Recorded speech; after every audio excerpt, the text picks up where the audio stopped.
Hello students, in the previous video we have seen construction and working of different parts of human eye.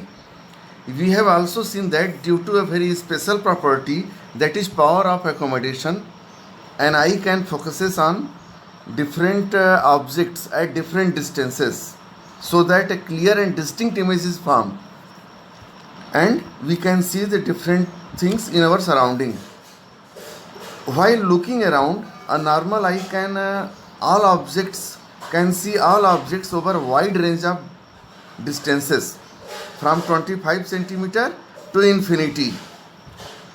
But due to certain abnormalities, an eye is unable to see objects over such a wide range of distances, and such eye suffer defects of vision. तो जब accommodation power disturb होता है तो different type of defect of vision आती हैं आँखों में. अब इनमें जो डिफरेंट डिफेक्ट हैं आप देख सकते हैं. इसमें है फार साइटेडनेस जिसको हाइपरमेट्रोपिया भी कहते हैं, शॉर्ट साइटेडनेस या नियर साइटेडनेस जिसको मायोपिया कहते हैं, एस्टिग्मैटिज्म और प्रेसबायोपिया. तो मेनली यही चार हैं.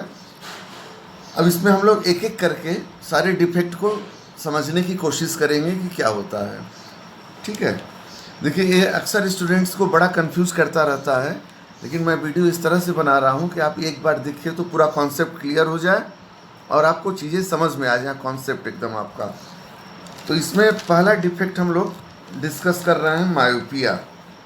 देखिए इसका नाम से ही क्लियर है, मायोपिया को नियर साइटेडनेस और शॉर्ट साइटेडनेस. ठीक है, that defect of vision due to which a person can not see the distant और फार ऑफ ऑब्जेक्ट्स क्लियरली. इसमें जिसको मायोपिया हो जाता है उसमें दूर की चीज़ें क्लियर नहीं दिखती हैं. दिखेंगी, ऐसा नहीं है कि बिल्कुल नहीं दिखेंगी, क्लियर इमेज नहीं दिखेगी. ठीक है, नज़दीक की चीज़ों में प्रॉब्लम नहीं होगा, नज़दीक की चीज़ें तो उसको बिल्कुल साफ दिखेगा, लेकिन दूर की चीज़ों में प्रॉब्लम आने लगती है. तो अगर ऐसा डिफेक्ट आ गया तो हम बोलते हैं मायोपिया है. ठीक है, इसीलिए हम कह सकते हैं कि the defect of vision due to which a person can not see the distant और फार ऑफ ऑब्जेक्ट्स क्लियरली और the distant objects appear blurred. Though the person suffering from myopia can see the near by objects clearly. Near by objects में कोई problem नहीं होगा देखने में, लेकिन दूर में ही प्रॉब्लम है. And what is the cause of myopia? Far point is reduced. देखिए आपको जब पता है कि दूर की चीज़ें नहीं देख पा रहा है तो फार पॉइंट क्या होता है, पहले वीडियो में बताया जा चुका है कि मैक्सिमम डिस्टेंस जहाँ पर ऑब्जेक्ट को रखा जाए और उसकी क्लियर इमेज बन सके. तो यह एक नॉर्मल ह्यूमन आई के लिए होता है इन्फिनिटी. अब वो इन्फिनिटी पे जब ऑब्जेक्ट है तो नहीं देख पा रहा है, क्योंकि इसमें प्रॉब्लम ही यही है कि फार ऑफ ऑब्जेक्ट को नहीं देख पा रहा है क्लियर. तो इसका मतलब क्या हुआ कि फार पॉइंट रिड्यूस हो गया, कम हो गया. तो यानी फार पॉइंट का कम होना ही मायोपिया है या डिफेक्ट है. ठीक है, फार पॉइंट डिक्रीज कर जाता है. और देखिए आप फिगर में देख सकते हैं कि इमेज जो है वह रेटिना से पहले ही बन गई. मायोपिया में रेटिना तक नहीं बन गया, फोकस हो गया पहले ही. ठीक है, तो फार पॉइंट इज रिड्यूस्ड और far point decreases and image is formed before retina. ऐसा होता क्यों है? इसमें actually I lens becomes more convergent. एक नॉर्मल आई लेंस जो रेटिना पे कन्वर्ज करता, जो लाइट में रेज इंटर कर रही हैं, पहले ही उनको फोकस कर दिया. इसका मतलब क्या हुआ कि कन्वर्जिंग पावर बढ़ गई आँख की. अब देखिए कन्वर्जिंग पावर बढ़ गई तो इसका मतलब अब हमको कन्वर्जिंग पावर को कम करना होगा. तो कन्वर्जिंग पावर कब होगा कम? जब हम डाइवर्जिंग लेंस एक रास्ते में ले आएँ. इसीलिए कॉनकेव लेंस से इसका करेक्शन होता है. तो चीज़ों को इंटरलिंक करके अगर आप समझेंगे तो समझ में आएगा. पहले फिगर दिमाग में रखिए कि मायोपिया में जो इमेज है रेटिना से पहले ही बन गई, बिफोर रेटिना या इन फ्रंट ऑफ रेटिना कह सकते हैं। और इसका मतलब कि converging power of eye lens increases abnormally, वह एबनॉर्मल तरीके से इंक्रीज हो गया कन्वर्जिंग पावर। तो उसको कन्वर्जिंग पावर को कम करने के लिए हमको डाइवर्जिंग लेंस चाहिए। और इसका कॉज क्या है हम आगे एक समरी कर देंगे, लेकिन अभी यहाँ समझिए कि इसका कॉज है कि आई लेंस थिकर हो जाता है और आई बॉल इलांगेटेड हो जाता है, ठीक है। और इस वजह से आई लेंस और रेटिना के बीच की डिस्टेंस बढ़ जाती है और इमेज जो है पहले ही बना दिया मायोपिक आई से। इसीलिए कॉन्केव लेंस लगा के उसको मोर डाइवर्जेंट किया जाता है पहले स्पेक्टिकल्स में, जो चश्मे में बनाया जाता है मायोपिक आई को करेक्ट करने के लिए, और तब जाके नॉर्मल दिखता है, ठीक है। अब दूसरे डिफेक्ट की तरफ चलिए। दूसरा डिफेक्ट है फार साइटेडनेस या हाइपरमेट्रोपिया या हाइपरोपिया। इसको तीनों नाम से जान सकते हैं, long sightedness, far sightedness, hypermetropia या हाइपरोपिया। अब इसमें क्या है, actually it is that defect of vision due to which a person can not see the near by objects clearly. अब इसमें देखिए फार साइटेडनेस है, तो इसका मतलब कि फार ऑफ ऑब्जेक्ट्स को ऑब्जर्व करने में कोई प्रॉब्लम नहीं है। प्रॉब्लम किस में है, नियर बाई ऑब्जेक्ट्स में। The suffering person can not see the near by objects clearly और the near by objects appear blurred though the person can see the distant objects clearly. अब इसमें distant object में कोई problem नहीं हो रहा है। इसका मतलब क्या है, अगर उसको नियर बाई ऑब्जेक्ट्स में प्रॉब्लम हो रही है तो नॉर्मल ह्यूमन बीइंग के लिए जो नियर बाई ऑब्जेक्ट्स जो डिस्टेंस होती है, आपको बताया गया है पिछले वीडियो में, that is least distance of distinct vision and that is 25 centimetre. वो 25 सेंटीमीटर होती है। इसका मतलब कि 25 सेंटीमीटर पे रखा जाए अगर किसी ऑब्जेक्ट को तो वह ब्लर दिखेगा, क्लियर इमेज नहीं बन पाएगी। तो इसी प्रॉब्लम का नाम है हाइपरमेट्रोपिया। अब बताइए इसमें नियर पॉइंट डिस्टर्ब हो गया, तो नियर पॉइंट या least distance of distinct vision increase कर गया। अब वह 25 सेंटीमीटर से 30 सेंटीमीटर हो गया, 35 सेंटीमीटर हो गया, यानी कोई भी distance that is greater than 25 centimetre. तो 25 सेंटीमीटर से बढ़ जाना, इंक्रीज कर जाना नियर पॉइंट का, यह डिफेक्ट है। और आपने अभी देखा मायोपिया के केस में कि फार पॉइंट का कम हो जाना वह डिफेक्ट था। फार पॉइंट का बढ़ना डिफेक्ट नहीं है, क्योंकि तो ऑलरेडी इन्फिनिटी पे अब क्या बढ़ेगा। लेकिन नियर पॉइंट अगर डिक्रीज कर जाए तो और आँख सेंसिटिव हो जाएगी, अच्छी हो जाएगी आँख। इसका मतलब 25 सेंटीमीटर से नज़दीक अगर क्लोज़र ऑब्जेक्ट को लाया जाए तब एकदम तब भी दिखेगा, तब तो और अच्छी बात हो गई। लेकिन यहाँ पर 25 पे रखने पर नहीं दिख रहा है, 30 पे दिख रहा है या 26 पे दिख रहा है, माने किसी भी ऐसी डिस्टेंस जो 25 से ज़्यादा है, तो नियर पॉइंट इंक्रीज कर गई। तो नियर पॉइंट का इंक्रीज करना ही मायोपिया हाइपरमेट्रोपिया है या फार साइटेडनेस है, ठीक है। तो इसको हम क्या कर सकते हैं, the defect of vision due to which a person can not see the near by objects clearly और the near by objects appear blurred though the person can see the distant objects clearly, the near point or least distance of distinct vision is disturbed and it is increased. For any hypermetropic eye, near point is more than 25 centimeter away, and from the figure you can see that image is from behind the retina. Retina के बाद जाकर के दूर जाकर के image बन रही है। तो जो रेटिना के बाद जाके बनेगी उस इमेज को तो उस इमेज का तो देख नहीं पाएंगे हम लोग। तो आई लेंस बिकम्स लेस कन्वर्जेंट, जो उसका नॉर्मल कन्वर्जिंग एबिलिटी थी आई लेंस की, अब वो कम हो गई, अब दूर जाके कन्वर्ज कर रहा है रिफ्रैक्टेड रेज को। तो इसीलिए हम कहते हैं eye lens becomes less convergent and can not focus rays of light on retina required for clear and distinct vision. ठीक है, अब वो रेटिना पे फोकस नहीं कर पा रहा है। इसका कॉज क्या है, कारण क्या है? आई लेंस बिकम्स थिनर। देखिए यह मायोपिया के जस्ट अपोजिट डिफेक्ट है। ठीक है, तो इसका कॉज भी जस्ट अपोजिट है। आई लेंस बिकम्स थिनर, उसमें थिकर हो जाता था, और आई बॉल बिकम शॉर्टर। ठीक है, उसमें इलांगेटेड हो जाता था। तो इसका मतलब क्या हुआ, जब आई लेंस थिनर हो गया तो इसका मतलब फोकल लेंथ इंक्रीज कर गया। अब देखिए इस फिगर को ध्यान से देखिए, इसमें समझने की कोशिश करिए। इसमें 3 तरह का फिगर बनाया गया है। पहला जो है वह बिल्कुल जिसमें कोई डिफेक्ट नहीं है, और जो बीच वाला जो देख रहे हैं कन्वर्जिंग और फोकस्ड जो रेज है ग्रीन कलर वाला, उसका हाईएस्ट कंट्रास्ट होगा वहाँ पे।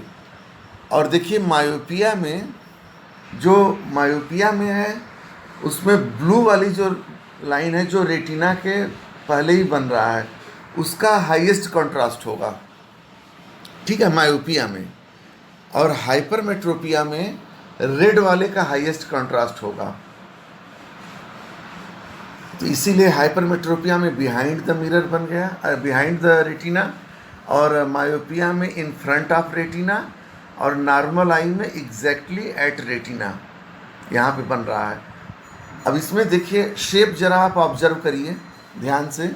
मायोपिया में देख रहे हैं आई बॉल इलांगेटेड हो गया है, आई बॉल की साइज बढ़ गई है, और आई लेंस जो है वह थिकर है। ठीक है, इससे आपको सिलरी मसल्स का भी एक्शन समझ में आएगा, हालांकि उसको हम अलग से बाद में आपको समझाएंगे अभी आगे।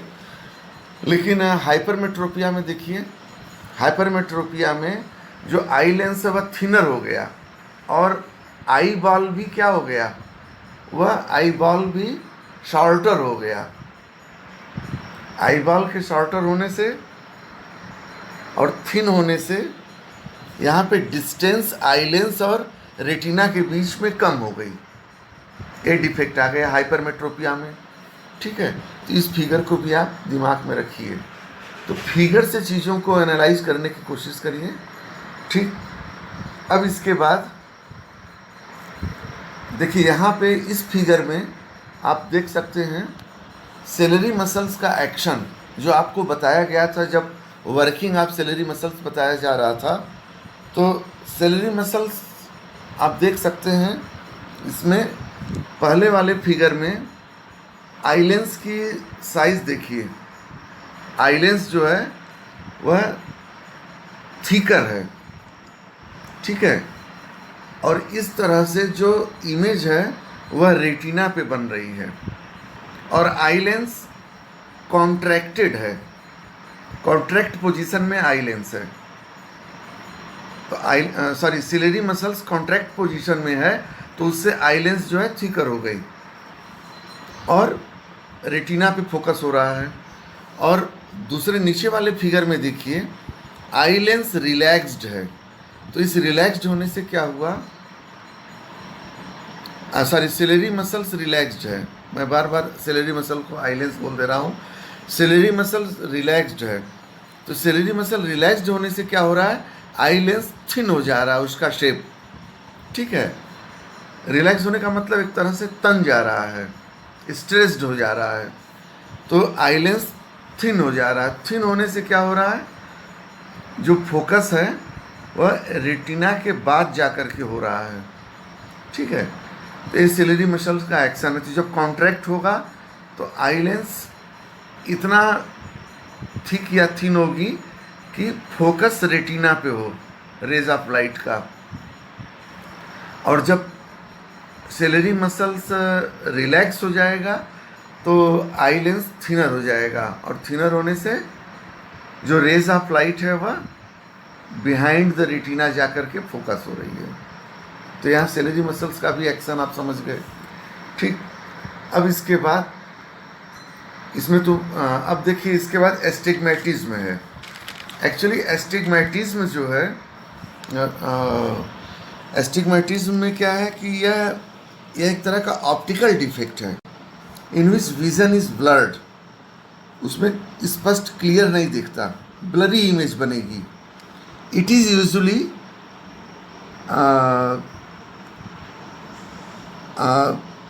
इसके जो कॉज हैं कई बार या इंजरी की वजह से भी होता है। ठीक है। इन दिस केस कॉर्निया और the eye lens are both are not perfectly spherical. इसमें डी शेप्ड हो जाते हैं कॉर्निया और आई लेंस दोनों, और यह बिल्कुल सिमेट्री नहीं होती, जैसे एकदम स्मूथ स्फीयर जैसा नहीं होता। कुछ कुछ रग्बी फुटबॉल से इसको कंपेयर किया जाता है कि उस जैसा हो जाता है। और eye becomes unable to focus a sharp image at retina, और इसको हम लोग करेक्ट करते हैं सिलेंड्रिकल लेंस लगा करके। अब इसके बाद देखिए सिलेंड्रिकल लेंस, देखिए यहाँ लगा हुआ है लास्ट वाले फिगर में, यहाँ तीनों दिख रहा है नॉर्मल विजन। एस्टिग्मेटिज्म में जो एस्टिग्मेटिक आई है उसमें देखिए ब्लर इमेज बन रही है, क्लियर नहीं दिख रहा है, और इसका करेक्शन हो रहा है सिलेंड्रिकल लेंस लगा करके। ठीक है। अब एक और है प्रेस बायोपिया। अब प्रेस बायोपिया में क्या होता है, यह भी एक तरह का हाइपरमेट्रोपिया ही है। यह जनरली ओल्ड एज में होता है due to aging process when a person is not able to read the book or any printed material, then we used to say that the person is suffering from presbyopia. Actually this defect arises with advanced aging. Old person cannot read easily, eye lens becomes harder and less elastic. इसमें eye lens जो है वह elasticity उतना नहीं रहता जितना एक normal होना चाहिए। तो इलास्टिक नहीं होगा तो क्या होगा, आई लेंस की जो शेप है वह पावर ऑफ एकोमोडेशन को अफेक्ट करेगा, वह थिक और थिन जल्दी जल्दी नहीं हो पाएगा फोकस करने के लिए। ठीक है। Thus the ability of accommodation of eye gradually decreases and the person can not see nearby object clearly. The loss of accommodation of power of eye due to weakening of ciliary muscles, इसको हम कह सकते हैं। तो press बायोपिया है क्या, actually power of accommodation of eye का खो जाना ही है। किसकी वजह से, due to weakening of ciliary muscles, ciliary muscles के वीक होने से। देखिए एक्चुअल में जितने भी डिफेक्ट ऑफ विजन हैं एस्टिग्मेटिज्म को छोड़ करके, सब में पावर ऑफ एकोमोडेशन ही डिस्टर्ब हो रहा है अल्टीमेटली। ठीक है। Due to the relative shape of eye ball and eye lens. लेकिन प्रेस बायोपिया स्पेशली सिलरी मसल्स के वीक होने की वजह से होता है, और इससे एकोमोडेशन पावर डिक्रीज कर जाता है, लॉस हो जाता है उसका, और इसको करेक्ट किया जाता है बाईफोकल लेंस लगा करके प्रेस बायोपिया को। ठीक है। तो इससे जो है हम लोग समझने की कोशिश किए कि क्या है। यहाँ पर देखिए एक समरी फॉर्म में नॉर्मल विजन जिसमें क्लियर और डिस्टिंक्ट इमेज रेटिना पे बन रही है। दूसरा है मायोपिया, देखिए जिसको कॉनकेव लेंस लगा करके ठीक किया जा रहा है। ठीक है, मायोपिया में। और हाइपरमेट्रोपिया में देखिए, हाइपरमेट्रोपिया में आप देख सकते हैं कि किस तरह से उसमें प्रॉब्लम आ रहा है hypermetropia.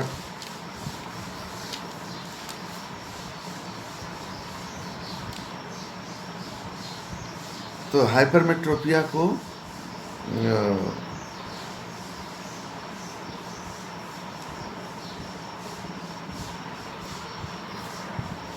Convex lens actually last में ये गलत हो गया, इस स्लाइड को, इस स्लाइड का यहाँ से फिर से करना होगा। चलिए अब देखिए इस फिगर में आप देख सकते हैं कि मायोपिया के लिए हम लोग कॉन्केव लेंस लगा करके यूज़ कर रहे हैं, बना करके, ठीक है। और मायोपिया में फार पॉइंट रिड्यूस हो रहा है और आई लेंस मोर कन्वर्जेंट हो जा रहा है, आई लेंस थिकर हो जा रहा है, आई बॉल इलांगेटेड हो जा रही है, ठीक है। उसका करेक्शन हो रहा है कॉन्केव लेंस लगाकर। और हाइपरमेट्रोपिया में आप देख सकते हैं कि इसमें फार पॉइंट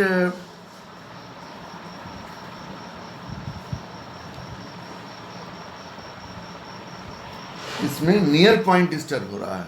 फिर से बोलिए, ऐसे इतना रुक रुक के मत बोलिए। है तो यहाँ से इसका पूरा बोलते हैं, तो ऐसे करिए। देखिए इस फिगर में आप देख सकते हैं कि इसमें मायोपिया, हाइपरोपिया है जिसको हाइपरमेट्रोपिया भी बोलते हैं, और एस्टिग्मेटिज्म, तीनों को दिखाया गया और तीनों का करेक्शन।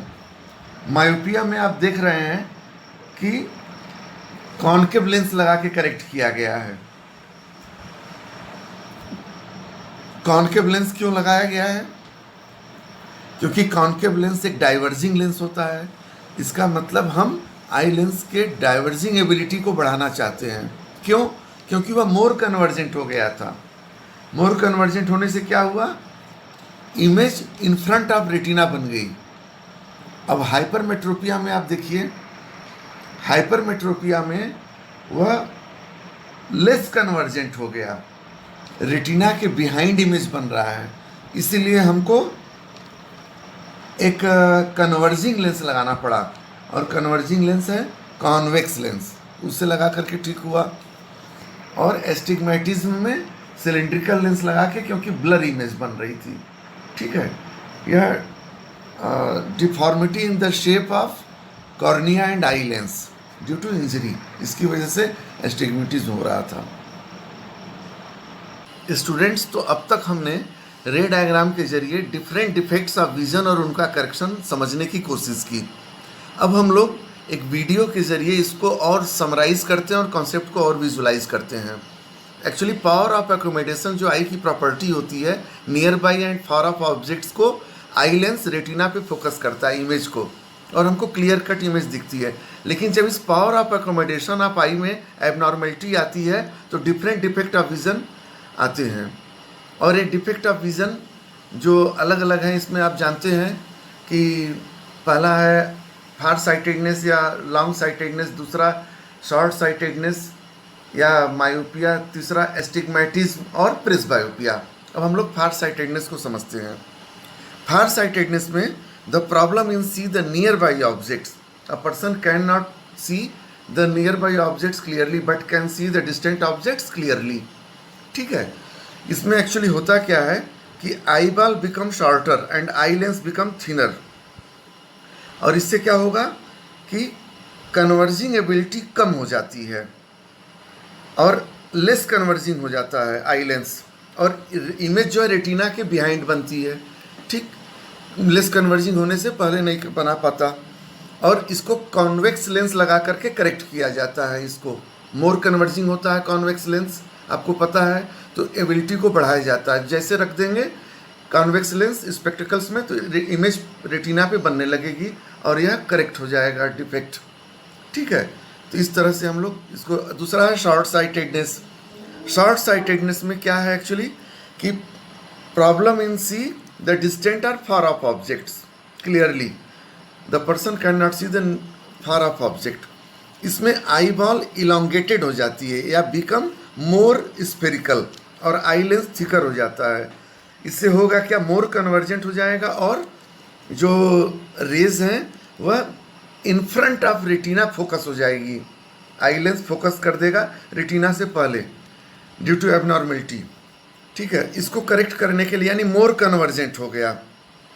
अब मोर कन्वर्जेंट हो गया तो आपको पता है कि डाइवर्जिंग लेंस जो कि कॉन्केव लेंस है वो लगाना पड़ेगा। तो तो इसमें स्पेक्टिकल्स में अगर कॉन्केव लेंस लगा दिया जाएगा तो ये डिफेक्ट जो है ये करेक्ट हो जाएगा विज़न, और इमेज देखिए रेटिना पे फोकस हो गई कॉन्केव लेंस लगा करके। ठीक है, इसके बाद एस्टिग्मेटिज्म है। एस्टिग्मेटिज्म में actually A defect in which the vision is blurred, इसमें ब्लर इमेज बनता है ड्यू टू इंजरी या किसी भी दूसरी डिफॉर्मिटी की वजह से। जब आई लेंस या कॉर्निया के देखिए यहाँ पे जो स्ट्रक्चर है वह सिमेट्री नहीं रह गया, रग्बी फुटबॉल जैसा हो गया, तो इस वजह से आ गया एस्टिग्मेटिज्म। इसको हम लोग एस्टिग्मेटिज्म को सिलेंड्रिकल लेंस लगा करके क्लियर करते हैं। ठीक है, सिलेंड्रिकल, यहाँ देखिए इमेज ब्लर बन रही है, लेकिन जब सिलेंड्रिकल लेंस लगा दिया गया तो इमेज जो है क्लियर और डिस्टिंक्ट इमेज बनने लगी रेटिना पे, और यह डिफेक्ट ऑफ विजन करेक्ट हो गया। ठीक, यहाँ आप देख सकते हैं इस फिगर में। इसके बाद प्रेस बायोपिया। प्रेस बायोपिया इसको हम लोग एजिंग प्रोसेस से रिलेटेड है, इसीलिए इसको ओल्ड एज हाइपरमेट्रोपिया कहते हैं। यह भी एक तरह का हाइपरमेट्रोपिया ही है, लेकिन एजिंग प्रोसेस की वजह से है। इसमें भी वही क्या होगा कि पढ़ने लिखने में प्रॉब्लम होती है, और जो हाइपरमेट्रोपिया में होता है कि इमेज जो है वह लेंस जो है लेस कन्वर्जेंट हो जाता है, तो इसको भी हम लोग बाईफोकल लेंस से करेक्ट कर सकते हैं। बाईफोकल लेंस जब स्पेक्टिकल्स में लगा दिया जाएगा तो इमेज क्लियर इमेज रेटिना पे बन जाएगी। ठीक है, देखिए अब तक हम लोगों ने different defect of vision, cause and correction को देख लिया। अब कॉन्सेप्ट को कोरिलेट कर करके देखते हैं कि कैसे एक चीज़ या एक कॉन्सेप्ट दूसरे कॉन्सेप्ट से इंटरलिंक्ड है, इसको समझने की कोशिश करेंगे। तो सबसे पहले मायोपिया या नियर साइटेडनेस की बात करते हैं। मायोपिया में क्या होता है कि फार ऑफ ऑब्जेक्ट को देखने में प्रॉब्लम होती है, दूर की चीज़ों में। ठीक है, ऐसा क्यों होता है? क्योंकि इमेज जो है रेटिना से पहले ही फोकस हो जाती है, जो रिफ्रैक्टेड रे है, या इमेज रेटिना से पहले ही बन जाती है। आई लेंस इस तरह से डिस्टर्ब हो जाता है पावर ऑफ एकोमोडेशन कि वह रिफ्रैक्टेड रे को रेटिना से पहले ही फोकस कर देता है। ऐसा होता है, distance between eye lens and retina increases, distance बढ़ जाती है आई लेंस और रेटिना के बीच की। ऐसा क्यों होता है? क्योंकि आई बॉल इलोंगेटेड हो जाता है, यानी मोर स्फेरिकल हो जाता है आई बॉल। ठीक है, इसके अलावा आई लेंस थिकर हो जाता है मायोपिया में, या मोर कन्वर्जेंट हो जाता है। ठीक है, और इसके अलावा जब मोर कन्वर्जेंट हो जाएगा, मोर कन्वर्जेंट का मतलब क्या है कि कन्वर्जिंग और फोकसिंग एबिलिटी इंक्रीज कर गई, इसीलिए पहले ही फोकस कर दिया रेस को। तो ज़्यादा कन्वर्जेंट कब होगा? जब फोकल लेंथ डिक्रीज करेगा। ठीक है, तो ये जनरल लेंस के कॉन्सेप्ट की बात है कि पावर ऑफ लेंस, तो एक लेंस का पावर ज़्यादा कब होगा? P = 1/f, आपको पता है, पढ़ चुके हैं। तो यानी f जितना कम होगा पावर उतना ज़्यादा होगा। ठीक है, तो यह यहाँ पे इसी वजह से जब फोकल लेंथ डिक्रीज कर जाएगा तो मोर कन्वर्जेंट हो जाएगा, और वह पहले ही कन्वर्ज कर दे रहा है। तो जब मोर कन्वर्जेंट हो गया तो इसके लिए हमको करेक्ट करने के लिए नेचुरल है कि हमें डाइवर्जिंग लेंस की ज़रूरत पड़ेगी, और डाइवर्जिंग लेंस एक कॉन्केव लेंस होता है, इसीलिए हम लोग कॉन्केव लेंस को अप्लाई करते हैं। तो यह आई के डिफेक्ट जो स्पेशल मायोपिया है, या आगे हम हाइपरमेट्रोपिया देखेंगे, उसको जनरल लेंस प्रॉब्लम से रिलेट करके भी आप समझ सकते हैं। ठीक है, तो अब अगला जो डिफेक्ट है या हाइपरमेट्रोपिया, या जिसको हम फार साइटेडनेस कहते हैं। इसमें क्या होता है? इसमें देखिए फिगर में इमेज जो है बिहाइंड द रेटिना बन रही है, रेटिना के बाद। ठीक है, बिहाइंड द रेटिना। ऐसा क्यों हो रहा है? क्योंकि distance between eye lens and retina decrease हो गया। तो eye lens, power of accommodation eye lens का इस तरह से डिस्टर्ब हुआ कि वह रेज ऑफ लाइट को रेटिना के बाद जा कर के फोकस कर पा रहा है। ठीक है, ये डिस्टेंस कब डिक्रीज करेगा? जब शॉर्टर आई बॉल हो या लेस स्फेरिकल हो। तो लेस स्फेरिकल हो गया, एक चीज़ है। दूसरी चीज़ है कि आई लेंस थिनर हो जाए, और थिनर जब होगा तो लेस कन्वर्जेंट हो गया आई लेंस, ठीक है। अब लेस कन्वर्जेंट का मतलब क्या हुआ कि कन्वर्जिंग और फोकसिंग एबिलिटी डिक्रीज कर गई। ये डिक्रीज करने से कन्वर्जिंग एबिलिटी कम हो गई उसकी, ठीक है। अब जब कन्वर्जिंग एबिलिटी कम हो गई तो आपको पता है कि फोकल लेंथ क्या होगा, इंक्रीज कर जाएगा, क्योंकि वही बात है कि यानी अब पावर कम हो गई आई की इस सेंस में। तो P = 1/f से वही इन्वर्स रिलेशन है। अगर f डिक्रीज कर रहा है तो P बढ़ेगा, और फोकल लेंथ अगर इंक्रीज कर रहा है तो पावर क्या हो जाएगा, फोकल लेंथ इंक्रीज कर रहा है तो पावर डिक्रीज कर जाएगा, ठीक है। तो पावर डिक्रीज करने का मतलब ही हो गया कि कन्वर्जिंग एबिलिटी कम हो गई या फोकसिंग एबिलिटी डिक्रीज कर गई। तो जब फोकसिंग एबिलिटी डिक्रीज कर गई तो इसका करेक्शन कैसे होगा? नेचुरल है कि एक कन्वर्जिंग लेंस लगाना पड़ेगा, और आपको पता है कॉन्वेक्स लेंस एक कन्वर्जिंग लेंस है, तो इसलिए इसका करेक्शन हाइपरमेट्रोपिया का हम लोग कॉन्वेक्स लेंस या कन्वर्जिंग लेंस लगा करके करते हैं, ठीक है। तो इस वीडियो में आप लास्ट में हमने आपको समझा दिया कि पूरा कॉन्सेप्ट आपका किस तरह से एक दूसरे से रिलेटेड है, और जनरल लेंस प्रॉब्लम से भी इसको रिलेट करके देख सकते हैं, जो बातें बताई गई हैं लास्ट में, ठीक। तो अगले वीडियो में हम लोग यह समझने की कोशिश करेंगे कि why do we have two eyes, what are the different benefits having two eyes. So that's all in this video.